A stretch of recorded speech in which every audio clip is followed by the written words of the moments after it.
गुरु प्यारी साध संगत जी, राधा स्वामी जी। प्यारी साध संगत जी, आप सभी के भीतर बैठे कुल मालिक को प्रणाम। आप सभी को प्रणाम। बाणी श्री गुरु अर्जुन देव जी। तुद बिन होर जे मंगना, सिर दुखां के दुख, दे नाम संतोखिया, उतरे मन दी भुख। संगत जी, आज के इस रूहानी सत्संग में हमारा यह मन जो सदा भूखा ही रहता है, कुछ भी इकट्ठा करो, कितने ही स्वाद भोग लो, फिर भी और की मांग करता है, इसकी ये निरंतर बढ़ती भूख कैसे शांत होती है, कैसे ये ठहरता है, इसके बारे में विस्तार से समझेंगे।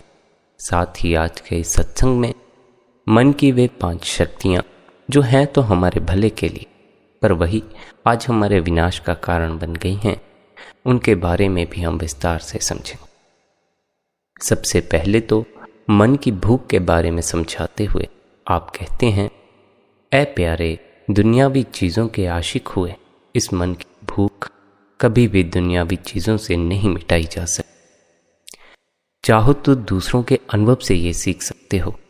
इस दुनिया में जितने जीव हुए हैं, सब ने दुनियावी चीज़ों से इस भूख को मिटाने की कोशिश की, पर मन की भूख कभी भी शांत नहीं हुई। मन सदा भूखा ही रहा। जो बांटने में समर्थ हुए, वे भी इस भूख के ऐसे शिकार हुए कि उन्होंने भी बांटा नहीं, बल्कि और की दौड़ शुरू कर दी। इस दौड़ में जो इकट्ठा होता है वो है दुनियावी चीज़ें, बाहर का सामान, पर जो खो जाता है वो है खुशी, भीतर का सुकून। अब या तो दूसरों के अनुभव से सीख लो, देख लो, आसपास ऐसे कई लोग मिल जाएं जिनके पास दुनिया भर की ऐशो इशरत का सामान मिल जाए। अगर कुछ नहीं मिलेगा तो चैन नहीं मिले, चेहरे उदास ही मिले। चाहो तो उनसे सीख लो कि अपना चैन, अपने भीतर का आनंद किसी भी दुनियावी चीज़ की बलि मत चढ़ा देना। पर अगर दूसरों को देखकर होश ना आता हो, यह भ्रम बना रहे कि मेरे पास धन होता तो चैन होता, या और कोई दुनिया की ऐशो इशरत का सामान होता तो मन ठहर जाता, तृप्त हो जा, तो खुद के अनुभव से सीख लो, फिर भोगो और भोग कर यह अनुभव अपने से आ जाएगा कि मन की भूख ऐसे कभी भी शांत नहीं होने वाली। अब यहाँ कुछ सत्संगी यह सवाल भी करते हैं कि एक तरफ तो कहा जाता है कि भोगों में लिप्त जीव स्वयं की पहचान नहीं कर सकता, दूसरी तरफ भोगने को कह दिया जाता। अगर जीव भोगों में उलझा रहे तो जीवन शक्ति बाहरी इंद्रियों द्वारा बाहर ही बाहर निकलती रहती। यह जीवन शक्ति जब तक तीसरे तिल से नीचे प्रवाहित होती है, तब तक हम काम, क्रोध, लोभ, मोह और अहंकार में ही फंसे रह जाते। ये वो 5 शक्तियां हैं जो हमारे लिए दुनिया में विचरने को सहायक हैं, पर यही 5 शक्तियां हमारे विनाश का कारण भी बन जाती। कैसे ये हमारे विनाश का कारण बनती हैं, इसके बारे में आगे चर्चा की जाएगी। अभी जो हमें समझ लेना है वो यह है कि जब तक जीवन शक्ति तीसरे दिल से नीचे बहेगी, हम दुनिया में ही उलझे रह जाएं। अब क्योंकि काफ़ी अरसे से हम इंद्रियों के स्वादों में उलझे रहे हैं, इंद्रियों के स्वादों में पड़े रहे हैं, बचपन से लेकर जवानी तक या बचपन से लेकर बुढ़ापे तक। कुछ जीवों को रूहानियत की समझ जवानी में ही आने लग जाती, कुछ को बुढ़ापे में जाकर आती। जिसे जवानी में स्मरण आ जाए उसके ऊपर मालिक की कृपा होती है, क्योंकि जवानी में हमारे भीतर जीवन शक्ति भरपूर मात्रा में होती है और जवानी में ध्यान में बैठना, भजन बंदगी करना भी आसान होता। बुढ़ापे में बड़ी मुश्किल है, शरीर की ही कई परेशानियां होती हैं। इसलिए जो साधक जवानी में इस मार्ग पर चले हैं, उनसे यही प्रार्थना है कि आप अपने कुछ साल पूरी शक्ति अपने भीतर की तरफ लगा दें। दुनिया में भी रहें, पर अपना ध्यान, अपनी शक्ति भीतर अपनी आत्मा की ओर लगा दें। ख्याल रहे, हमने काफ़ी लंबे अरसे से अपनी इस जीवन शक्ति को नीचे की तरफ, या कहो कि इंद्रियों द्वारा बाहर निकाला। इसलिए अब जीवन शक्ति उस मार्ग से अपने आप ही प्रवाहित होने लग गई। हमें इस जीवन शक्ति को प्रवाहित होने के लिए एक नया मार्ग देना होगा, ऊपर का मार्ग। अभी ये नीचे की तरफ बहती है तो हम दुनिया में उलझे हैं, जब यह ऊपर उठेगी, भाव तीसरे दिल पर चोट करेगी, तो हम रूहानियत के असल रहस्य को समझ सकते। अब यहाँ यह सवाल उठता है कि हम ऐसा क्या करें जिससे ये जीवन शक्ति ऊपर उठनी शुरू हो जाए। ध्यान और स्मरण रहित ध्यान करना नहीं है, आप ध्यान में ही हैं। बस फर्क इतना ही है कि कभी आपका ध्यान मन के विचारों पर होता है, कभी बाहर की दुनिया पर। जब तक हम बाहर ध्यान दे रहे हैं या इन विचारों पर ध्यान दे रहे हैं, तब तक यह जीवन शक्ति नीचे की तरफ ही बहती है, क्योंकि हर विचार हमें बाहर की दुनिया से जोड़ देता है। और असल कारण भी विचार ही हैं हमारी दुनिया में भटकते रहने का। जब हम बाहर ध्यान देना बंद कर देते हैं, और इसमें तो बिल्कुल भी मुश्किल नहीं होती, बस आंख बंद करनी है और बाहर की दुनिया से कनेक्शन कट जाता। फिर बचती है मन की दुनिया, बाहर की शक्लों, बाहर के पदार्थों से बनी कल्पनाओं की दुनिया। अब अगर साधक इस अवस्था में मन पर ध्यान देना बंद कर दे, तो अपने आप ही वह उस नुक्ते पर सरक जाता है जहाँ की उसका असल होना है, भाव, आत्मा की मौजूदगी है। उस तल पर सरकते ही जिंदगी में फिर से रस आने लगता है और भीतर खुशी का अनुभव होना शुरू हो जाता। पर सारी यात्रा में एक जो सबसे बड़ी रुकावट है, वो है मन की भूख। दुनियावी स्वादों का भूखा यह मन हमें बार बार बाहर ही ध्यान देने को कहता है। तो अगर अभी भी मन बाहर भटकने को जोर देता हो, तो भटक लो, खूब भटक लो, खूब भोग कर देख लो, ताकि ठीक ठीक यह अनुभव में आ जाए। मन दुनियावी चीज़ों से कभी नहीं भरता, अनुभव से सब समझ आ जाता। पर आधा ध्यान बंदगी में, आधा भोगने में हो, तो ना रूहानियत की समझ आती है, ना मन के स्वभाव की खबर लगती है। मन का यह स्वभाव है कि इसकी भूख दुनिया की किसी चीज़ से नहीं मिटाई जा सकती, हालांकि यह दुनिया की चीज़ों की ही मांग करता। फिर भी इसकी भूख को दुनिया की किसी चीज़ से मिटाया नहीं जा सकता। तो क्या इसकी भूख का कोई इलाज नहीं है? क्या यह सदा भूखा ही रहने वाला? इसकी भूख का इलाज बताते हुए आप फरमाते हैं, दे नाम संतोखिया उतरे मन दीपो। मन की इस भूख का एक ही इलाज है, सच्चा धुनात्मक नाम। और चाहे दुनिया भर के कितने ही पैंतरे अपना लो, मन ठहरता नहीं है, भटकता ही रहता है। पर जब भी नाम की दात मिलती है, मालिक कृपा करके सुरत को नाम से जोड़ता है, बस फिर इस मन की सारी दौड़ थम जाती। मन के ठहरते ही आत्मा का अनुभव प्राप्त होता है और हम परम आनंद में लीन हो जाते।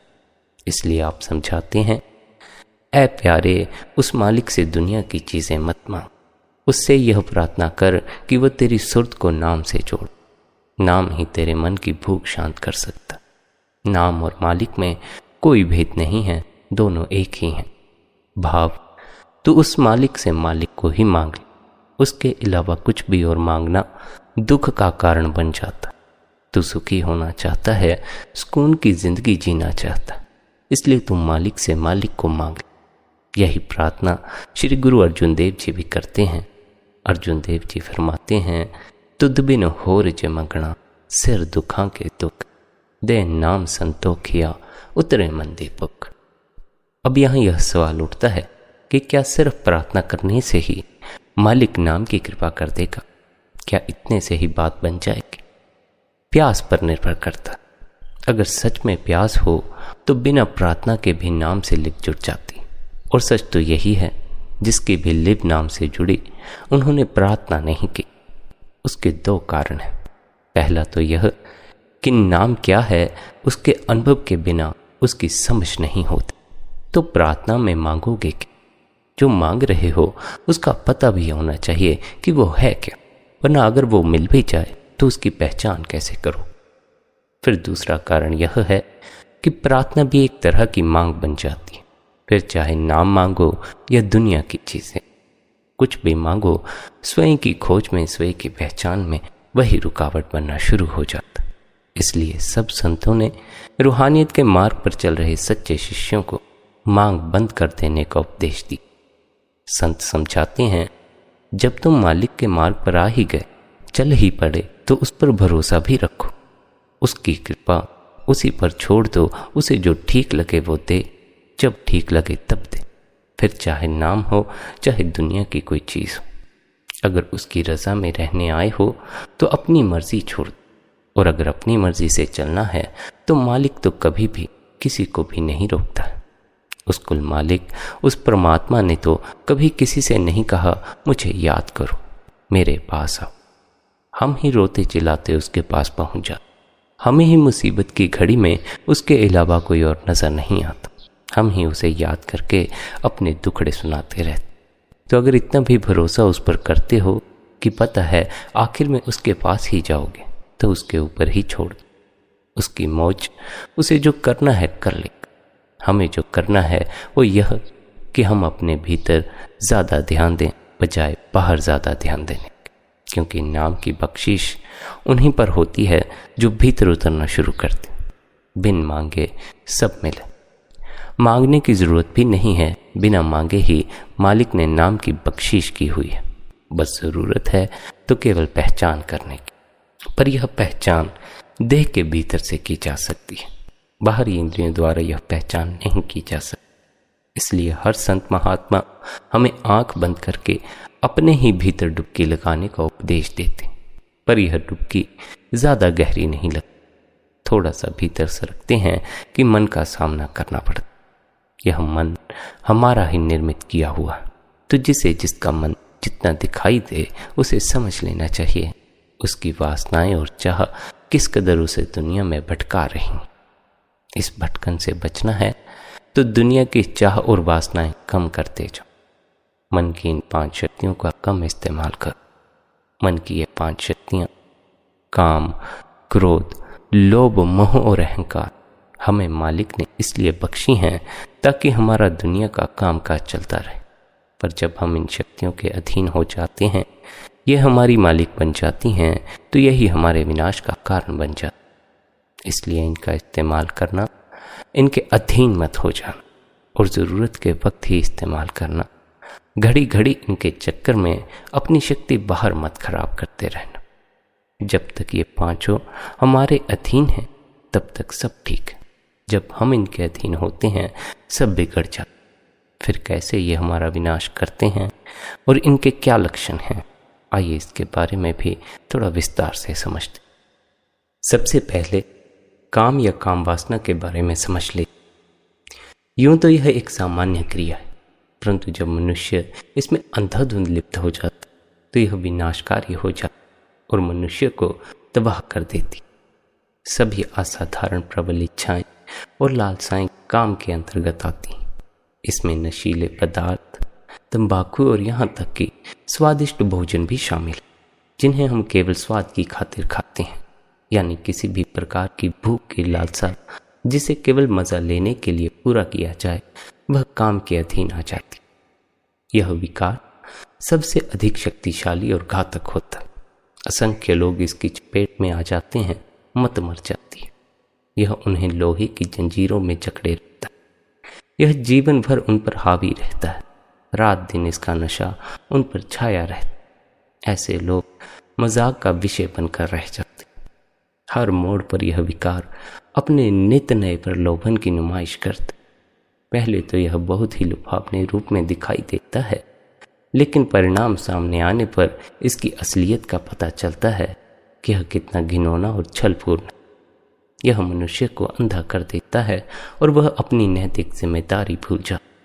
इसके षड्यंत्र रचने के बहुत से तरीके, जैसे कई झूठे बहाने बनाना, लुभावने और झूठे वादे करना। अंत में जब मनुष्य इसमें लिप्त होकर अपना तेज खो देता है, तो यह विकार उसे कूड़े के ढेर पर पटक देता। यह विकार मनुष्य को पशुता के स्तर तक ले जाता है, जिसके कारण वह अपना विवेक खो देता है, उसकी बुद्धि भ्रष्ट हो जाती। इतने बड़े घाटे के बदले मनुष्य को क्या मिलता है? सुखद रोमांच, उन्माद से भरा केवल एक ही पल। एक पल की खातिर जीव काम के अधीन होकर बड़े घाटे का सौदा कर। काम का मुख्य कार्य स्त्री तथा पुरुष को नीचे पशुता के स्तर तक लाकर उन्हें वहीं रोके रखना। यह विकार उन्हें इस स्तर पर स्थिर रहने पर मजबूर कर दे। मनोविज्ञान का यह सिद्धांत है कि जिस पर मन आ जाता है वह वस्तु उस इंसान की जिंदगी का एक हिस्सा बन जाती। हम जिसका ध्यान करते हैं उसी का रूप हो जाता। जितना कोई किसी का ध्यान करता है या उसके बारे में सोचता है, उतना ही वह उस इंसान की तरह हो जाता। मन के इस नियम का अच्छाई या बुराई दोनों के लिए प्रयोग किया जा सकता। सद्गुरु आध्यात्मिक अभ्यास में इसी नियम का उपयोग भी करते। अगर हमारा ध्यान अच्छाई में लगा रहता है तो हम अच्छाई का हिस्सा बन जाते। अगर हम प्रतिदिन अपने सद्गुरु का ध्यान करते हैं तो हम उनका ही रूप हो जाते। अगर हम हमेशा परमपिता परमात्मा का ध्यान करते हैं तो उसके प्रति हमारा प्रेम और बढ़ जाता है और हम अधिक से अधिक उसके अनुरूप होते जाते। इसी प्रकार अगर हमारा ध्यान इसके उलट यानी बुराई की ओर रहता है तो हम उसे अपनाते जाते, उसमें डूबते जाते हैं और उसकी लालसा करने लगते। यह विकार नशीली दवा के समान है। इसका उद्देश्य मन को अंधा कर देना और आत्मा को बांधकर नीचे खींचना। इसके परिणाम स्वरूप मनुष्य पशुता के स्तर पर गिर जाता। यदि काम वृत्ति का प्रयोग सही उद्देश्य के लिए किया जाए तो यह नैतिक पतन की ओर नहीं जाते। लेकिन जब हम भोग विलास के जाल में फंस जाते हैं तो हम पशुता के स्तर पर नीचे आ जाते। प्रकृति ने इस धरती पर जीवन को बनाए रखने के लिए हमें यह साधन दिया, यह हमारे नियंत्रण में होना चाहिए।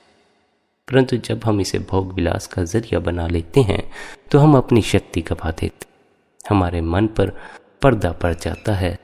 इसका अंत पशु के समान निराशपूर्ण मूर्खता में ही होता। जब नियंत्रण के बजाय यह वृत्ति मनुष्य पर हावी हो जाती है तो समझो उस मनुष्य का विनाश निश्चित हो जाता। इस विकार की शुरू की कुछ अवस्थाएं क्या हैं, आइए इसे भी समझ लेते हैं। नशीले पेय पदार्थों की लालसा, नशीली दवाओं की लत, तंबाकू की लत, चटोरापन, फजूल बातें करने की आदत, खासकर अश्लील कहानियां सुनने की लत, काम संबंधी किताबें पढ़ना, अश्लील सिनेमा देखना, कामुकता संबंधी कल्पनाएं करना और अश्लील चित्रों पर ध्यान देना, बेकार के खेल खेलना जैसे कि ताश वगैरह, जिसमें प्रतिद्वंदी को हराने के अलावा और कोई उद्देश्य नहीं हो। ये सब काम के बढ़ जाने की निशानी। इसके शिकार हुए जीव में ये लक्षण पाए जाते। ये सभी काम वासना की वृत्तियां, इनका मुख्य उद्देश्य भोग विलास में लिप्त होना। यह भोग विलास की बुराई की जड़ है।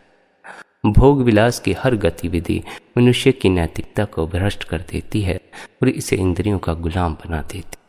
यह आत्मा के लिए जहर है। काम वृत्ति की आदतें किसी भी मनुष्य को पशुता के स्तर तक नीचे घसीट लाती, पर हमारा उद्देश्य पशुता के स्तर पर गिरना नहीं, बल्कि इस मनुष्य जामे से भी ऊपर उठकर उस कुल मालिक का रूप हो जाना। इसलिए हमारा इस पर नियंत्रण होना बड़ा ही जरूरी। हमें इसके अधीन न होकर इसके मालिक होना हो। अब आगे क्रोध के बारे में भी विस्तार से समझ लेते।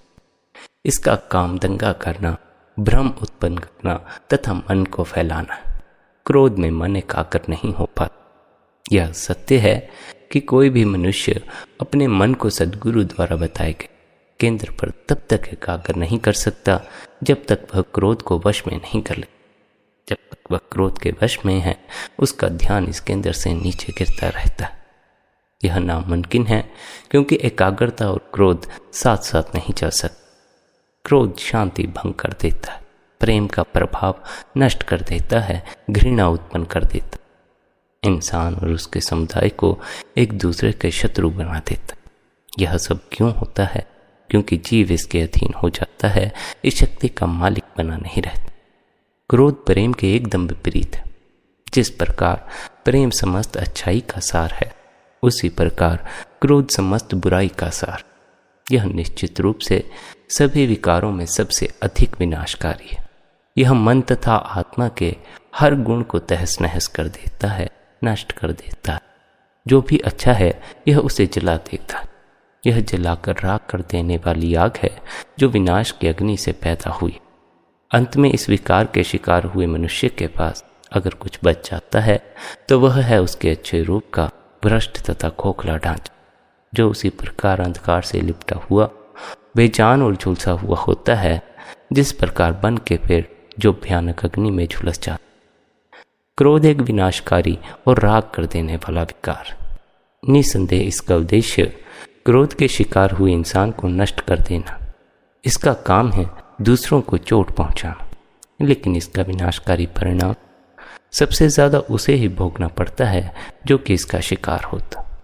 यह बुरे कर्म बनाता है और मनुष्य को 84 के चक्कर के साथ और अधिक मजबूती से बांध देता। अगर यह मनुष्य को अपराध की ओर ले जाता है, जैसा कि अक्सर होता है, तो इसकी गुलामी की जकड़ और मजबूत हो जाती है, कर्मों का बोझ और अधिक भारी हो जाता। क्रोध काल का उपयोगी सेवक है। जब तक इंसान के मन पर इसका शासन रहता है, तब तक उसके लिए आध्यात्मिक मार्ग पर उन्नति करना नामुमकिन हो जाता। इसका फल है अंधकार तथा इंसान को जन्म मरण के चक्कर में फंसाए रखना। क्रोध के विकास की कुछ आरंभिक अवस्थाएं इस प्रकार हैं, इन्हें भी सर्वविस्तार से समझ।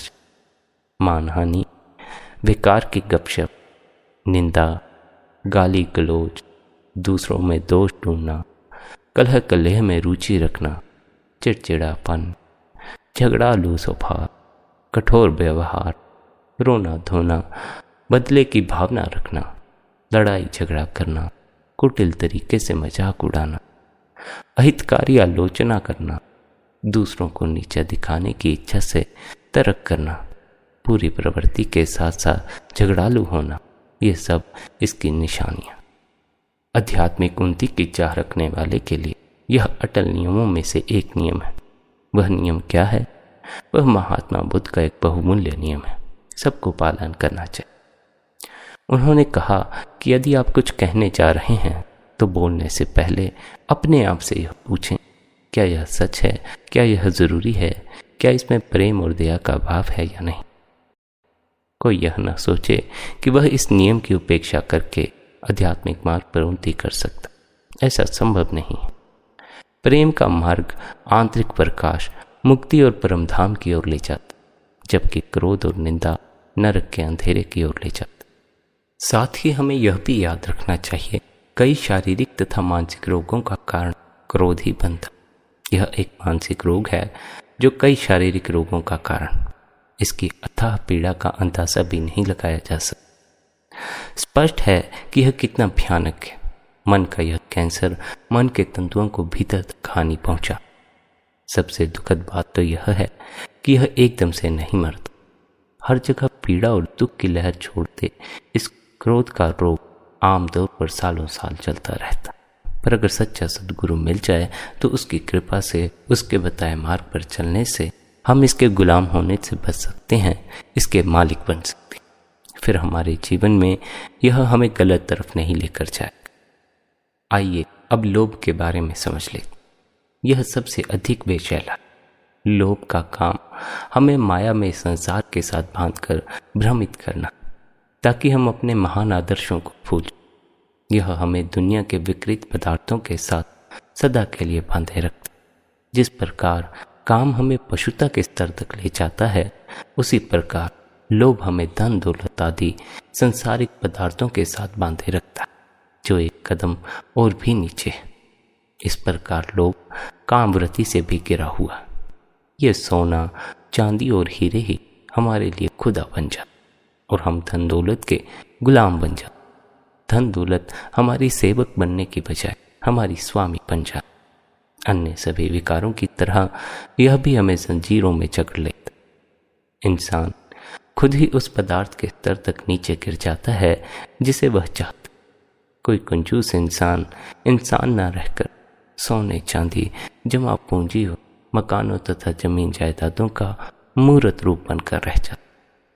जिस इंसान का ध्यान केवल धन और अधिक धन कमाने में ही रहता है, धीरे धीरे उसका हृदय कठोर होता चला जाता। यहाँ तक कि कठोरता का यह भाव उसके चेहरे पर भी नजर आने लगा। ऐसे इंसान के मन में दया भाव नहीं रहता। उसके लिए धन से ज़्यादा महत्वपूर्ण और कुछ भी नहीं रह जाता। वह अन्य लोगों, यहाँ तक कि औरतों और बच्चों तक से अपने फायदे के लिए काम करवाता है और अधिक धन कमाता है, लेकिन दूसरों को कम धन देता। दूसरों का तो गुजारा भी नहीं चल पाता। खुद ऐशो इशरत की जिंदगी जीता। दूसरों के कठिन परिश्रम को उन्हें कोई कदर नहीं होती। उनके कठिन परिश्रम का लाभ उठा करुणा, दया और प्रेम जैसे कोमल भाव लोभी व्यक्ति के भीतर नहीं रह जाते। उसे लालच के सिवाय कुछ भी दिखाई नहीं दे। उसे किसी बात से कोई फर्क नहीं पड़ता। उसे केवल धन इकट्ठा करना है, अधिक धन इकट्ठा कर। लोभ लालच के वश में हुआ मन पत्थर बन चुकी बुद्धि से भी अधिक बुरा। लोभ लालच के आरंभिक लक्षण क्या है? कंजूस होना, झूठ बोलना, पाखंड करना, झूठी गवाही देना, छलपूर्ण व्यक्तित्व होना, चोरी चकारी करना, घूसखोरी रिश्वतखोरी करना, कुटिलता तथा मक्कारी का। ये सभी धन कमाने के गलत तरीके और साधन। संसार में सबसे अधिक गरीब वही है जो कुछ भी न करके कुछ पाने की कोशिश में अपना समय बिता रहा। वह अपना समय व्यर्थ बर्बाद कर रहा। कीमत चुकाए बिना कोई भी व्यक्ति स्थायी लाभ प्राप्त नहीं कर सकता। अगर कभी ऐसा समय आए जब मनुष्य केवल अपनी वास्तविक जरूरतों के बारे में ही सोचे तो यह विकार अपने आप खत्म हो जाए।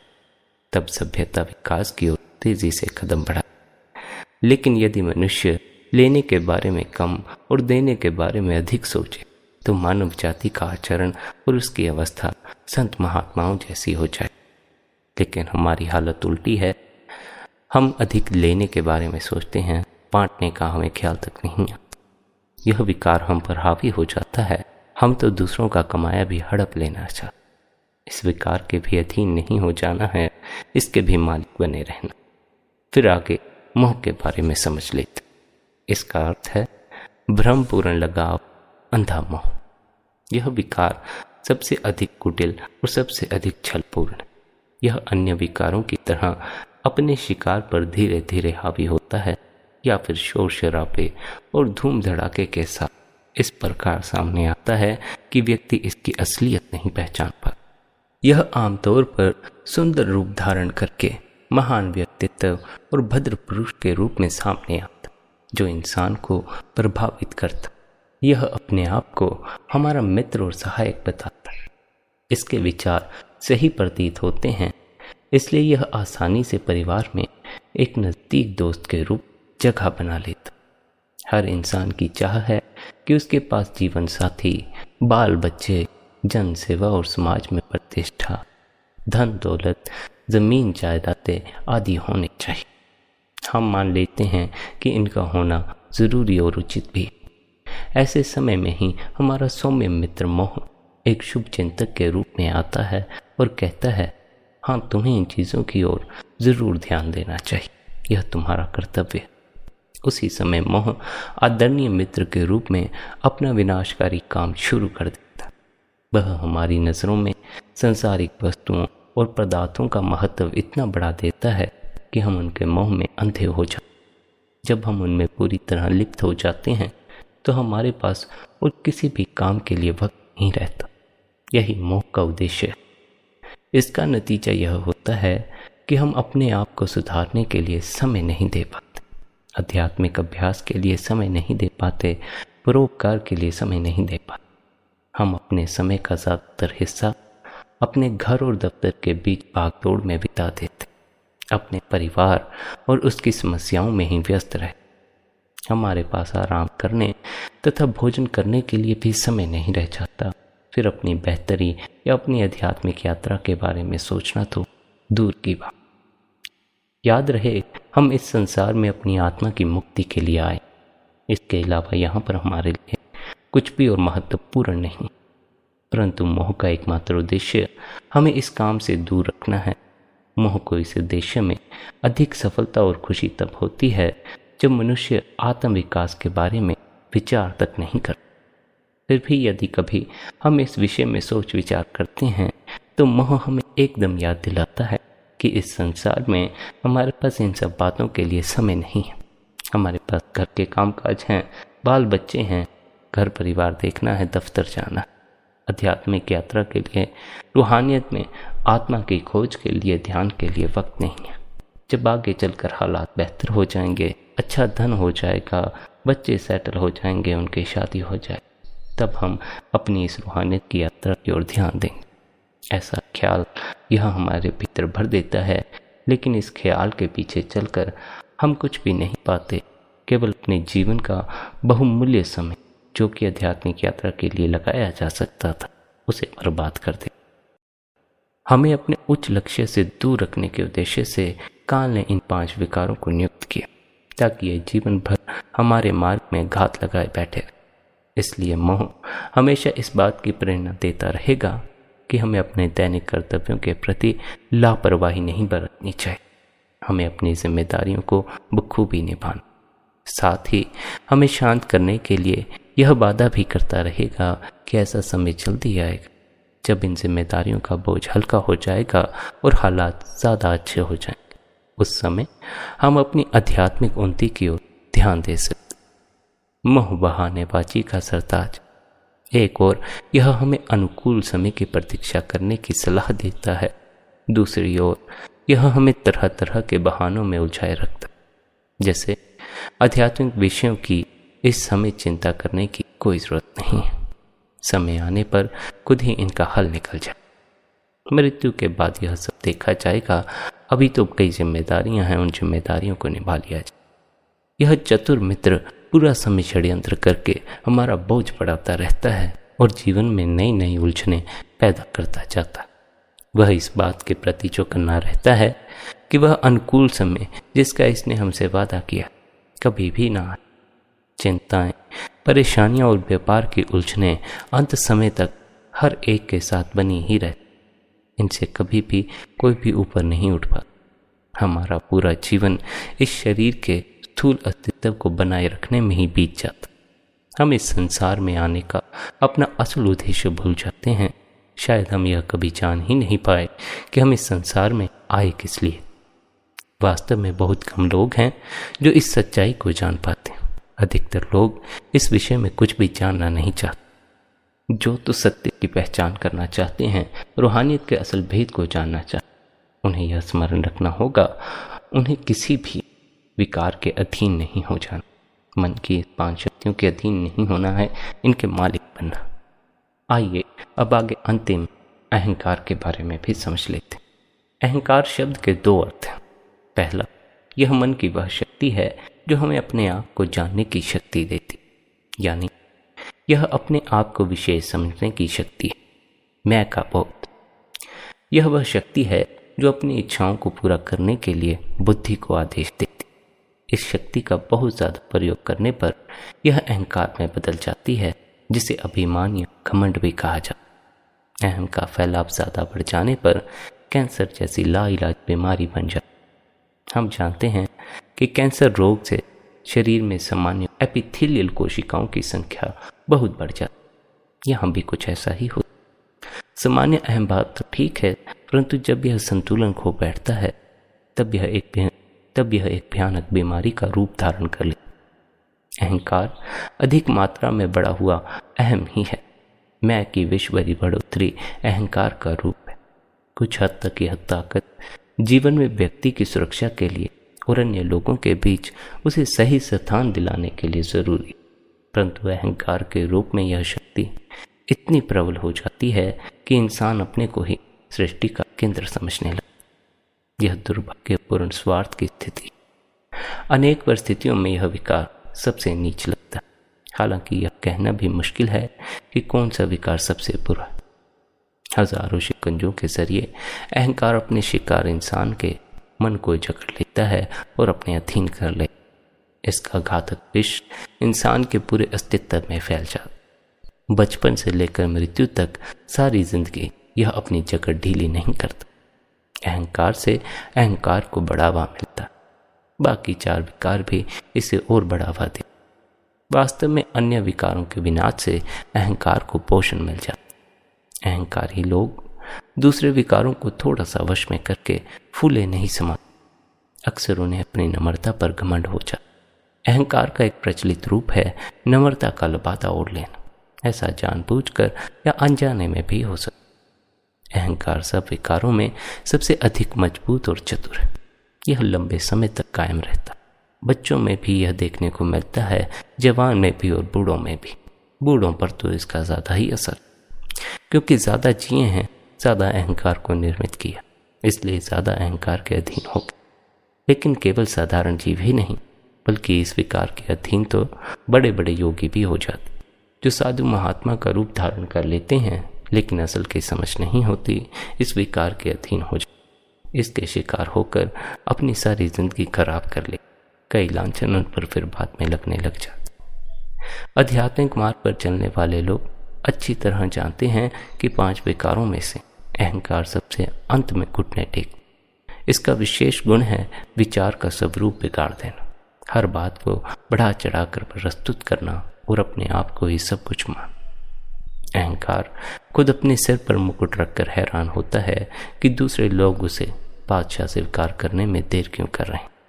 अहंकार की यह बीमारी जीव का विनाश कर देती है, क्योंकि अहंकार के कारण वह अपने को सब कुछ समझ लेता है, पर उसका यह भ्रम थोड़ी ही देर में दूर भी हो जाता। अपने को दुनिया का सरताज समझ लेने पर वह दूसरों को दुख देने शुरू कर देता है, लेकिन हमारी कानून व्यवस्था बड़े बड़ों के अहंकार तोड़ देती। परमात्मा तक तो जाने की बात भी नहीं। किसी को भ्रम हो कि मैं सबसे बड़ा हूँ, महान हूँ, तो यह दुनिया के लोग ही उसका भ्रम तोड़ दे। अहंकार का मुख्य कार्य सत्य के मार्ग पर रुकावट डालना, यह बुराई का पक्का मित्र। अहंकार का शिकार हुआ व्यक्ति जब कभी अपने को सुधारने की जरूरत समझता है, तो यह उन्हें आत्मसंतुष्टि की भावना देकर धोखे में डाल, यह लोगों को नई नई चीज़ों की ओर जाने से रोकता है। यह पुराने अंधविश्वासों का मित्र और समर्थक, यह धर्म और पंथ स्थापित करता है और धर्मों में झगड़ों का कारण बनता। इस सोच से अहंकार को समझने के लिए जो भी कोशिश की जाती है, मन उसका पूरा विरोध करता, क्योंकि यह मन कभी यह स्वीकार करने को राजी नहीं होता कि यह गलत है, इसे सही ज्ञान की जरूरत है। अहंकार के विकास के कुछ प्रारंभिक लक्षण इस प्रकार हैं: अंधविश्वास और असहनशीलता, अपनी शक्ति का बढ़ा चढ़ा कर दिखावा करना, अपने धन का बढ़ा चढ़ा कर दिखावा करना। इसका पहनावा भड़कीला होता है, दूसरों को दबाने वाला होता। जब कोई बातचीत कर रहा होता है तो यह बार बार उसमें दखल देता। यह जनता के सामने भाषण देना पसंद करता है, अपना नाम अखबार में देखने के लिए उतावला होता, अपनी महानता का दिखावा करता है। इसे जनता के बीच लंबी लंबी प्रार्थनाएं करना पसंद, और यदि वह थोड़ा सा भी दान में देता है तो इस बात का ध्यान रखता है कि सारी दुनिया को पता चले उसने कितना दान दिया। जब लोग इसके सामने झुकते हैं तो इससे बड़ी खुशी होती है। कई अन्य तरीकों से यह सदा बनी रहने वाली मैं का दिखावा करता रहता। यदि हम इसके अधीन हो जाएं तो यह भी हमारे विनाश का कारण बन जाए। इसलिए आप सभी से यह विनती है कि मन की इन 5 शक्तियों के अधीन नहीं होना है, इनके मालिक बनना, इनकी गुलामी में नहीं लग जाना। जब तक इनके अधीन रहोगे, इनके पीछे लगे रहोगे, ध्यान नहीं होगा, ध्यान में डुबकी नहीं लगा पाओगे। क्यों? क्योंकि इनके कारण ही मन निर्मित होता है। जितना ये 5 फैलते हैं उतना ही मन भी फैलता। जितना मन फैलेगा उतना ही ध्यान के समय रुकावट खड़ी करे। ध्यान के वक्त जो इतने सारे विचार इकट्ठे होकर हमारी आंखों के सामने खड़े हो जाते हैं, वे इन 5 के ही फिलाप के कारण हैं। जैसे जैसे हम अपने अहंकार को कम करते चले जाते हैं, काम के अधीन, क्रोध के अधीन कम होना शुरू होते हैं, वैसे वैसे हमारे भीतर भी चैन पड़ना शुरू हो जाता। मन का फैलाव होना भी कम हो जाता। मन को बाहर फैलने से रोक।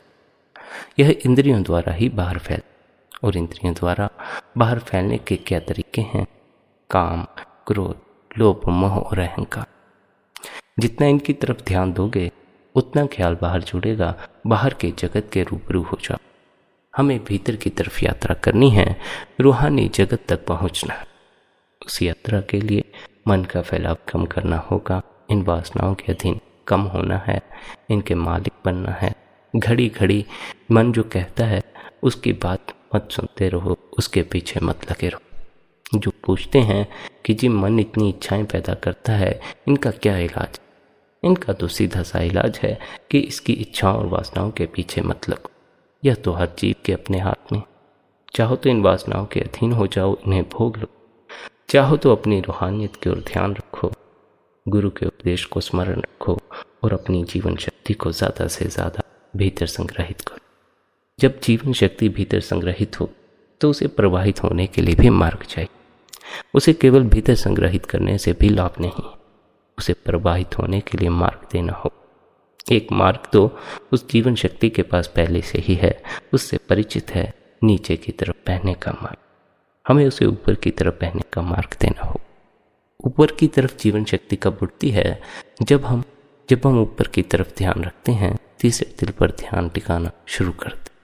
तीसरे तिल पर शक्ति को बाहर प्रवाहित करने का कोई द्वार नहीं है, सब द्वार तीसरे तिल से नीचे, आंखें, कान, काम की इंद्रियां वगैरह। तीसरे तिल पर ध्यान ठिकाने पर जीवन शक्ति के लिए एक नया मार्ग निर्मित होता, तीसरे तिल की ओर। जब उस तिल की ओर जीवन शक्ति यात्रा करनी शुरू करती है तो वहां एक बंद द्वार मिलता। उस बंद द्वार पर यह जीवन शक्ति अपने से ही चोट करना शुरू कर देती और इसी की चोट से वह बंद दरवाज़ा खुलता। जैसे ही वह बंद दरवाज़ा खुलता है, हम रूहानियत के असल जगत में प्रवेश करते।